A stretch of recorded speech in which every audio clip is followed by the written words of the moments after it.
Maraming salamat. Sige, ho. Sige, ingat kayo. Sige.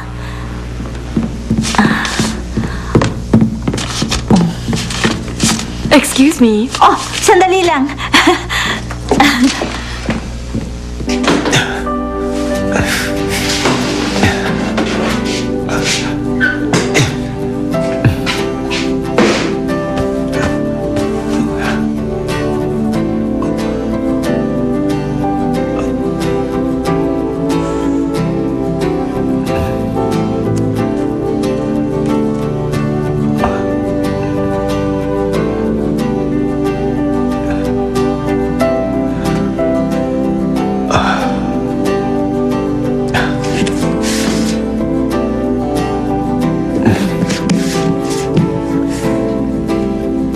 Kulang ang ingredients niya.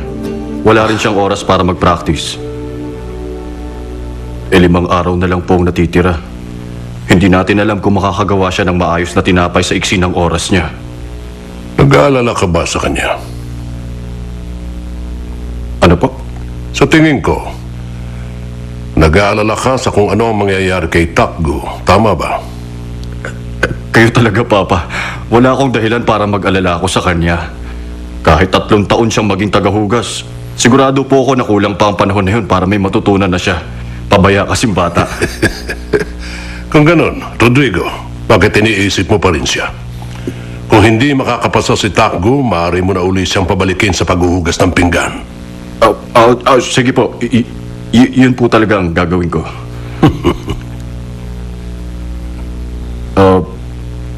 Papa, ano po ang balak niyong gawin tungkol dun sa bong bread? Huwag niyong sabihin na plano niyong ibigay ang recipe gaya ng hinihiling ni Jacob. Hindi ko pa alam. Kung yun po ang binabalak niyong gawin, hindi po ako makakapayag doon. Papa, paano na lang po yung reputasyon na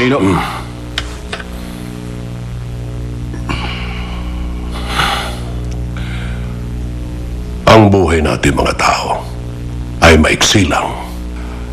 Ang pahalagahan ng reputasyon sa maiksing buhay na ito ay tila sapot ng gagamba sa tanghali.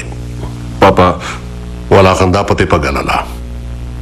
Hindi lang ang mga tao ang binigyan ng kapalaran dapat nilang sundin, kundi pati ang mga bagay sa paligid nila.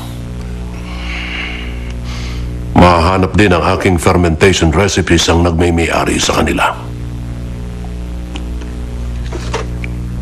Mamay-ari po. Sino ang taong tinutukoy niyo, Papa?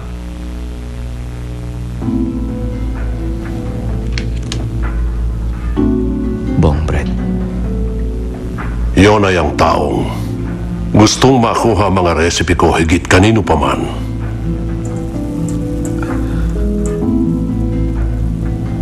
Siya rin ang may pinakamataas at pinakamatayog na pangarap sa lahat.